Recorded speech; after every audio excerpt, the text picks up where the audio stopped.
আজকে চরমনি ইউনিয়নে এত সুক্রিয়া বলতে মানে এত চেয়ারম্যান, একটা চেয়ারম্যানের জন্য এত সুক্রিয়া, এত অনুষ্ঠানের কারণটা কি? আমি চেয়ারম্যানে বিজয় হয়েছে এইটা দেখছি না তো, আমি দেখছি দুই বাতিলের বিরুদ্ধে ইসলাম বিজয় হয়েছে। আমি তো এটাকে চেয়ারম্যানই বিজয় দেখছি না, আমি দেখছি ভবিষ্যতে বাংলাদেশে সমস্ত বাতিলরা এক হবে, সব হক এক হবে এবং আন্দোলন সংগ্রাম চলবে হক এবং বাতিলের সাথে। সেটা সূচনা হয়েছে চরমনাই থেকে, আমি সেই জন্য আনন্দিত। তুমি কি ভাবছো চেয়ারম্যান বিজয় হয়েছে এর জন্য এত আনন্দিত? না, বাংলাদেশের ভবিষ্যৎ, আগামী ভবিষ্যৎ কি জানো? আগামী ভবিষ্যৎ আওয়ামী লীগের মধ্যে ভালো লোক অনেক আছে, বিএনপির মধ্যে হাজারো ভালো লোক আছে, ওরা খারাপ লোকদের সংস্পর্শে খারাপ হয়ে গেছে, কিন্তু ওদের মেটালটা ভালো, ওদের ভিত্তি ভালো। যখন আমরা আহ্বান করব ওই আওয়ামী লীগ এবং বিএনপির মধ্যে 3% ভালো ভালো লোকগুলি সব ইসলামের দলে চলে আসবে আর সমস্ত খারাপ লোকগুলি একদিকে চলে যাবে।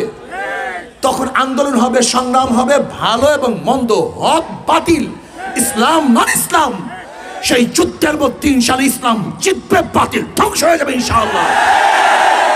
আমি সেইটা দেখছি 11 তারিখ।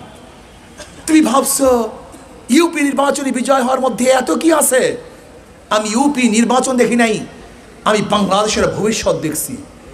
ভবিষ্যতে বাংলাদেশ কি হবে, কি কোন দিকে যাচ্ছে, কি হইতেছে আপনারা দেখেছেন যে এই 6টা ইউপি নির্বাচনের মধ্যে আমাদেরকে অন্য দল ভোট দেয়নি। চরমনাই তো আওয়ামী লীগ বিএনপি একত্রিত হয়ে আমাদেরকে হটাবার চেষ্টা করেছে, বিভিন্ন জায়গায় স্বতন্ত্র প্রার্থীকে বিএনপি সাপোর্ট দিয়েছে। লেকিন এরপরেও আমরা 28,552 বা কত 352 আর আওয়ামী লীগ 28,853 বিএনপি সহ। আপনি বুঝতে পেরেছেন? এই যে 6টা নির্বাচন হয়ে গেছে, আমি বিশ্বাস করি প্রত্যেকটা জিনিসের ভিত্তি লাগে। যদি আজকে চরমনি ইউনিয়নের সমস্ত মানুষ, আমি আওয়ামী লীগের বন্ধুদেরকে বলবো, বিএনপির বন্ধুদেরকে বলবো, আসো আমরা এক হয়ে যাই, আমরা এক হয়ে যাই। তুমি আমাকে মারবা কেন? আমি তোমাকে মারবো কেন? আমি তোমাকে কটূক্তি করবো কেন? তুমি আমাকে কটূক্তি করবা কেন? আমরা তো একই এলাকার লোক, একই জায়গার লোক, একই মাঠের লোক, একই ময়দানের লোক, একই রাস্তার লোক, একই এলাকার লোক। কি কথা ঠিক না?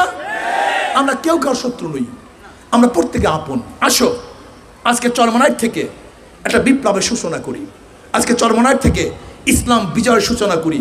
আজকে চরমনাই এই ইউনিয়নে ইসলাম এবং মুসলমানের পক্ষে, জাতির পক্ষে, মানুষের পক্ষে, হিন্দুর পক্ষে, গোটা মাজলুমদের পক্ষে একজন সংসদ সদস্য নির্বাচিত হবে। এটা আমার গৌরব না, বরং এটা তোমাদের গৌরব।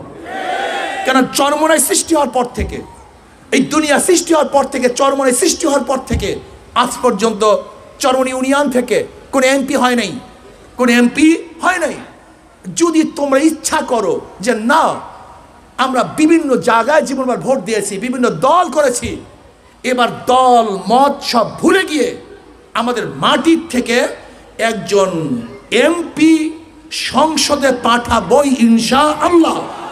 যদি চরমনাই মানুষ জোট বাঁধো, এখান থেকে কাজ শুরু করো, আমি আল্লাহর উপরে ভরসা করে বলতে পারি ইনশাআল্লাহ আগামী নির্বাচনে তোমরা এমপি হবা, কোনো সন্দেহ নাই, সন্দেহ নেই ইনশাআল্লাহ।